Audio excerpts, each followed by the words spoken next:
Very good afternoon and welcome. आप देख रहे हैं आज का बाजार जागरण बिजनेस के डिजिटल प्लेटफॉर्म पे।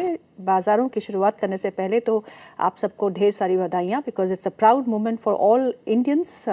बहुत अच्छा लगा जब women in blue have picked up the world cricket cup in style. तो ये सबके लिए एक बहुत ही प्राउड मूवमेंट है and I feel and I again congratulate you all of you.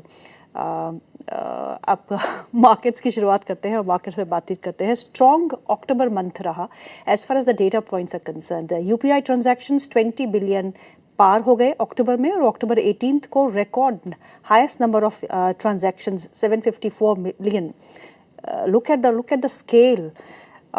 उसके बाद GST collection numbers 1.95 lakh crore, 4.6% up year on year. उसके बाद ऑटो सेल्स के आंकड़े धुआंधार, और जिसका इम्पैक्ट आज हम कुछ चुनिंदा स्टॉक्स पे भी देख रहे हैं। अक्टूबर का महीना अच्छा रहा, नवंबर के महीने की शुरुआत हो चुकी है, ठीक ठाक ही लग रहा है। आज के बाजार की बात करें तो दायरे में बाजार है, रेंज बाउंड है, यूएस ट्रेड डील का इंतज़ार है। अर्निंग्स की बेसिस पे स्टॉक स्पेसिफिक मोमेंटम बिल्कुल यहाँ पे देखने को मिल रहा है, और आज फिर से रॉकेट बने हैं पीएसयू बैंकिंग शेयर्स, जहाँ पे एक धुआंधार आंकड़े जो है वो बैंक ऑफ बड़ौदा ने दिए हैं, कैनरा बैंक ने दिए हैं, जिसके बाद एक अच्छा मोमेंटम सभी पीएसयू बैंक्स में देखने को मिल रहा है। और रियलिटी इंडेक्स भी आज अच्छी खासी बढ़त के साथ कामकाज करते हुए, वहाँ से भी जो नंबर्स आए हैं वो काफ़ी अच्छे आए हैं। बाजार में बात करने के लिए हमारे साथ दो खास मेहमान जुड़ चुके हैं। Mister Gaurang Shah, head investment strategist at Geojit financial services, and mister Manish Sharma, he is a founder at profit edge academy. आप दोनों का बहुत बहुत स्वागत है। My first question is for Gaurang sir. Gaurang sir, market पर सवाल नहीं पूछूंगी आज, तो मैं आपसे क्रिकेट पर सवाल पूछूंगी। कैसा लगा आपको? बहुत बहुत धन्यवाद गीतू, इस मंच पर आमंत्रित करने के लिए। सभी को प्रणाम और शुभ दिन हमारे तरफ से। कल का एक नया खिताब जो हमारी भारत की महिला क्रिकेट टीम ने अपने सरताज पर सजाया है, काबिले तारीफ। और जिस प्रकार से मेहनत करके, खास करके वो जो सेमीफाइनल्स ऑस्ट्रेलिया के सामने खेली गई थी, और जो एक टारगेट था रन्स का, और जमीमिया रॉड्रिक्स ने मेरे ख्याल से बखूबी अपनी अहम भूमिका निभाई। नाबाद 127 रन मेरे ख्याल से बनाए थे उन्होंने। और कल जिस तरीके से एक नया इतिहास रचा है, हमारे दिल से महिला क्रिकेट टीम को अनेक अनेक शुभकामनाएं, और उम्मीद करते हैं कि आप भारत देश का नाम इसी तरीके से रोशन करेंगे, जब कभी भी भविष्य में आप किसी भी प्रतियोगिता में भाग लेंगे। और मैं ये बिल्कुल मानता हूं कि एक नए रूप और एक नए अंदाज से कल जो फाइनल खेला गया, और योगदान भले एक दो खिलाड़ियों का कुछ ज्यादा था, लेकिन सभी खिलाड़ियों ने अपना योगदान दिया। फिर से बहुत सारी शुभकामनाएं भारतीय महिला टीम को हमारे सबके तरफ से। चलिए, थैंक यू सो मच। और अब हम मार्केट्स पे बात करते हैं। निफ्टी और सेंसेक्स दायरे में कामकाज कर रहे हैं, और ये दायरा हमें अब कुछ सेशंस देखने को मिल रहा है। ट्रेड डील का इंतजार है, अर्निंग्स बहुत अच्छी आ रही है, कुछ की बहुत अच्छी, कुछ की इन लाइन, कुछ की हल्की नीचे, लेकिन डिसअपॉइंटमेंट कहीं पे भी नहीं है। गौरांग सर, मार्केट्स में इन लेवल्स पे क्या करना है? तो देखिए, पहले तो एक छोटा सा डिस्क्लोजर दे देता हूं ताकि बाद में कोई तकल्लुफ ना हो, कि जो भी निवेश लायक रणनीति आज दोपहर इस कार्यक्रम में रखेंगे, ये हमारे रिसर्च टीम की तरफ से राय है। इसमें हमारी कंपनी जियोजेट अथवा मेरा कोई व्यक्तिगत निवेश नहीं है, ना ही किसी प्रकार का वित्तीय लाभ मिलता है, ना ही किसी प्रकार का कॉन्फ्लिक्ट ऑफ इंटरेस्ट, लेकिन इसी स्तर पर राय हमारे क्लाइंट्स को देते हैं। संभव है उनका निवेश हो। तो आज सुबह ही हमने कुछ समय पहले हमारी कंपनी का जो यूट्यूब चैनल है जियोजेट स्पॉटलाइट, उसके माध्यम के द्वारा, ये हफ्ता एक तो पहले तो छोटा हफ्ता है कि तो बुधवार को 5 तारीख को गुरु नानक साहब जयंती की छुट्टियां होगी, बाजार बंद होगी। तो 5 दिन की जगह पे 4 दिन कामकाज होगा, और एक सीमित दायरे में बाजार कामकाज करेगा, ऐसी उम्मीद है। हालांकि हम सुबह से अगर आप देखें तो बहुत ही छोटे दायरे में कामकाज कर रहे हैं। तो इसी प्रकार का रुझान शायद हो बाजार में, ऐसा अनुमान लगा रहे हैं। लेकिन क्षेत्र के आधार पर और कंपनियों के आधार पर जिस प्रकार से दूसरी तिमाही के नतीजे आ रहे हैं, अभी अभी आप बातें कर रहे थे सरकारी बैंकों की सूचकांक की, तो वहां पर मेरे ख्याल से एक बहुत बेहतरीन रुझान आने की संभावना है। और नतीजों के आधार पर लक्ष्यांक भी ऊपर की तरफ परिवर्तन किए गए हैं। और बाकी जो और बहुत सारी कंपनियां इस हफ्ते रिजल्ट्स लेकर के आएगी कि तू जी दिग्गज से लेकर के मझौली से लेकर के छोटी कंपनियां, जी तो दायरेबंद कारोबार होगा। अगर आपका नजरिया लंबी अवधि का है तो ये करेक्शन जो हमने 26,100 के आसपास से देखा है नीचे की तरफ 25,700 के आसपास जो मौजूदा स्तर है, जी लंबी अवधि के लिए खरीदारी का मौका बिल्कुल बनता है। अंतर्राष्ट्रीय स्तर से जो संकेत आए हैं, चीन और अमेरिका के बीच में 1 साल के लिए सहमति बनी है कि किसी प्रकार का आरोप प्रति आरोप नहीं लगाएंगे, ना ही किसी प्रकार की विवादित टिप्पणियां करेंगे। और कुछ इंपोर्ट एक्सपोर्ट को लेकर के कुछ सहमति बनी हुई, एक अच्छी बात है। आने वाले दिनों में अगर भारत और अमेरिका के बीच में इस प्रकार की सकारात्मक खबरें आती है ट्रेड टैरिफ को लेकर के, तो रुझान बेहतर हो सकता है। लेकिन एक कंसोलिडेशन बाजार में हो इस हफ्ते, ऐसा हमारा मानना है। जी मनीष, बहुत बहुत शुक्रिया आज प्रोग्राम में हमारे साथ जुड़ने के लिए। आपकी क्या राय है? यहाँ पे जो हम निफ्टी में एक दायरे का कारोबार देख रहे हैं, 26,000 के नीचे फिसलने के बाद हम कोशिश तो कर रहे हैं पर लेकिन उभर नहीं पा रहे। वहीं बैंक निफ्टी स्ट्रांगली होल्ड कर रहा है 58,000 के लेवल के ऊपर। तो दोनों ही इंडाइसेस पे इस समय आपका क्या नजरिया है?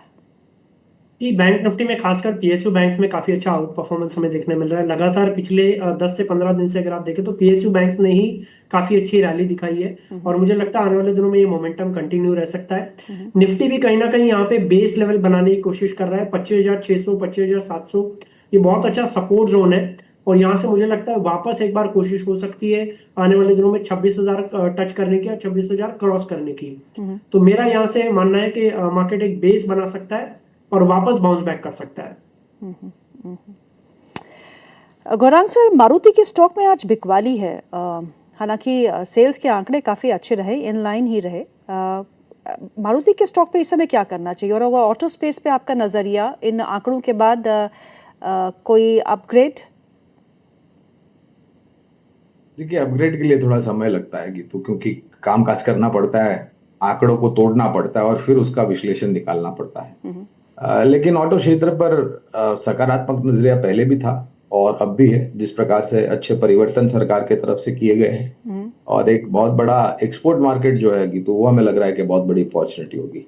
कई सारे नए मॉडल्स काफी सारी कंपनियां बाजार में उतारेंगी, कुछ नए अवतार में और कुछ नए मॉडल्स। तो रुझान सकारात्मक होने की पूरी संभावना लग रही है और ये भी नहीं भूलना चाहिए कि ऑटो क्षेत्र के शेयर चले भी थे, तो उस प्रकार के चलने के बाद थोड़ी मुनाफा वसूली आती है, तो वो मेरे ख्याल से आपको निराश नहीं होना चाहिए। अगर आपका नजरिया लंबी अवधि का है तो आपने मारुति का नाम लिया, तो वहां पर भी बुनियादी तर्क के आधार पर लंबी अवधि के लिए खरीदारी की राय।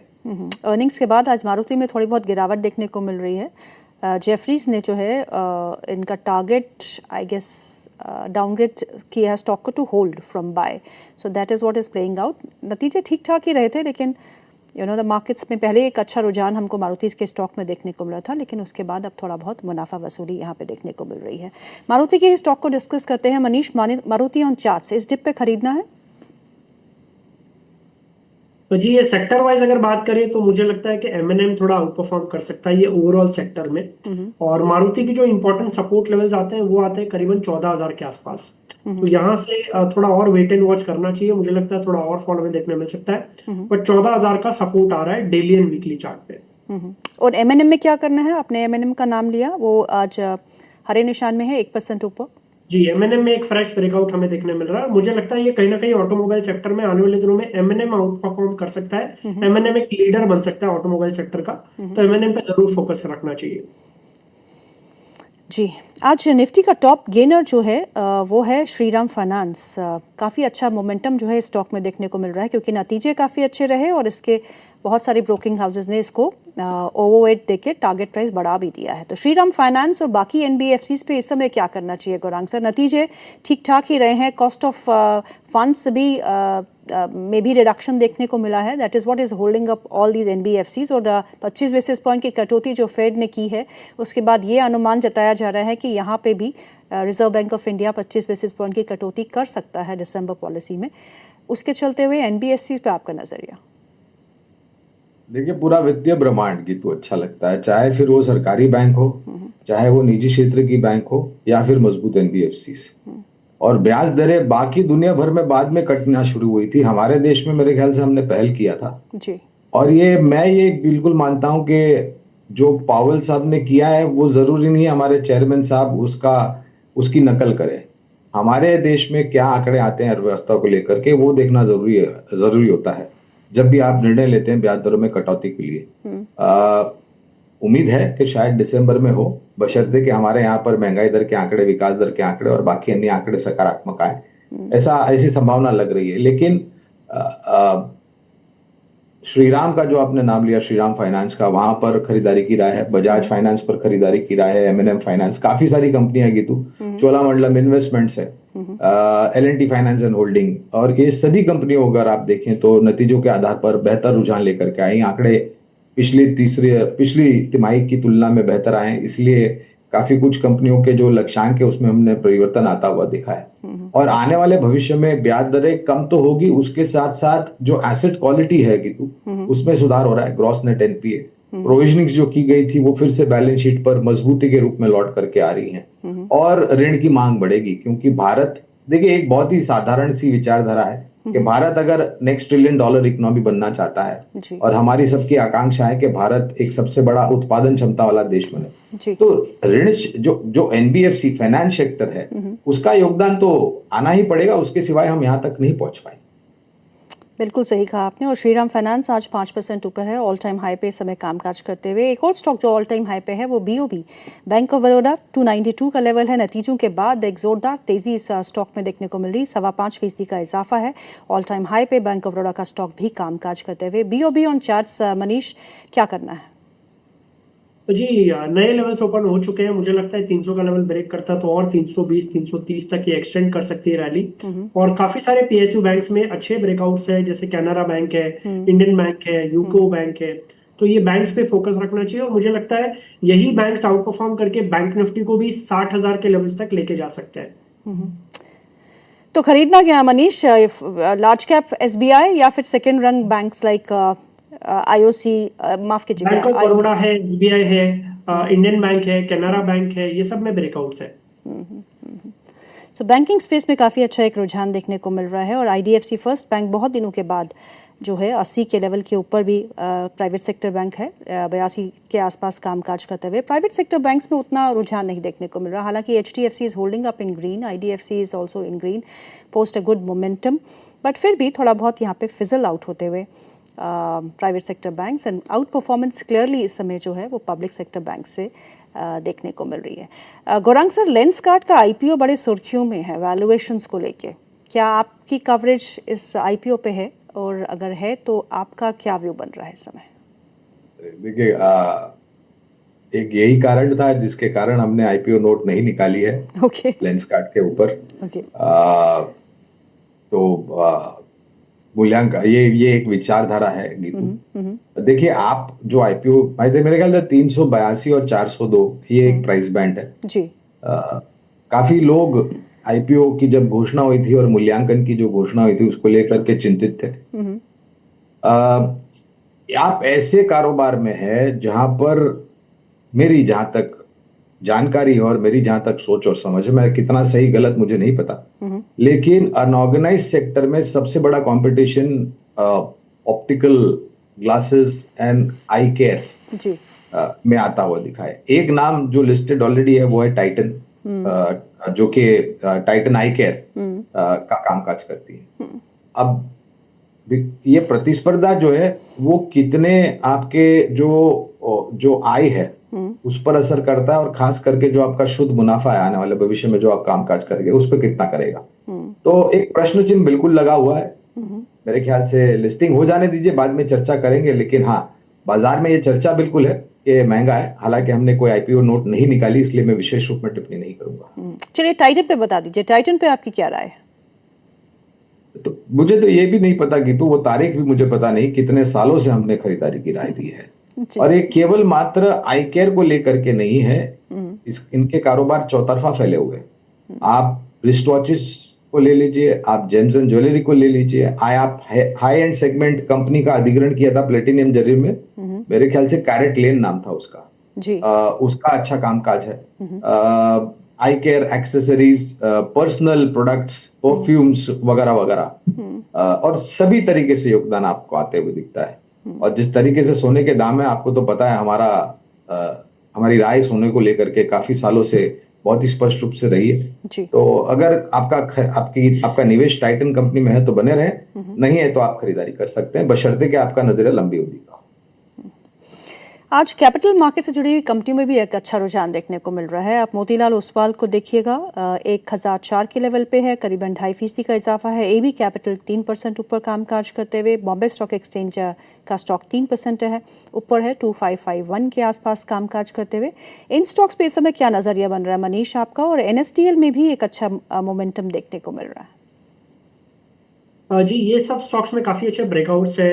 एनएसडीएल में मेरे हिसाब से थोड़ा सा वेट एंड वॉच करना चाहिए, क्योंकि इसमें फ्लैग एंड पुल पैटर्न बन रहा है डेली चार्ट पे, थोड़ा सा कंसोलिडेट हो सकता है। बट बाकी जो आपने मोतीलाल बोला, एंजल ब्रोकिंग भी काफी अच्छा है, तो ये स्टॉक्स में काफी अच्छे ब्रेकआउट्स है।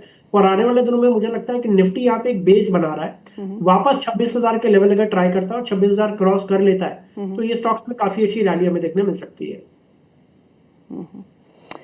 मेटल स्पेस में अब गौरांग सर हमें क्या करना चाहिए? एक अच्छे मोमेंटम के बाद थोड़ा बहुत पॉज लेते हुए मेटल काउंटर्स, लेकिन डॉलर थोड़ा बहुत स्ट्रेंथ गेन करते हुए 3 हफ्ते के उच्चतम स्तरों पर डॉलर इस समय इंटरनेशनल मार्केट में डॉलर इंडेक्स काम कर रहा है।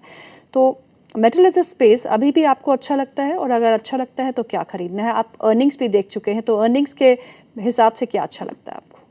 कि पहले तो बाकी अन्य क्षेत्र की तुलना में अगर आपने धातु क्षेत्र को पसंद किया और आपने थोड़ा बहुत अभ्यास करके और सोच समझ करके निवेश करने का निर्णय लिया है, तो आपकी निवेश की जो समय सीमा है वो 2-2.5 साल हो तो ज्यादा अनिवार्य है। और वो इसलिए क्योंकि ये जो अंतर्राष्ट्रीय स्तर से खबर आती है तो उसका सीधा सीधा असर पूरा धातु क्षेत्र पर पड़ता है। अब अच्छी बात है कि एक सहमति बनी है पूरे विश्व में, जो दो बड़ी अर्थव्यवस्था है अमेरिका और चाइना के बीच में। भारत में जहां तक स्थानीय संकेत है तो खपत बढ़ रही है और वो यहाँ से और बढ़ेगी। टाटा स्टील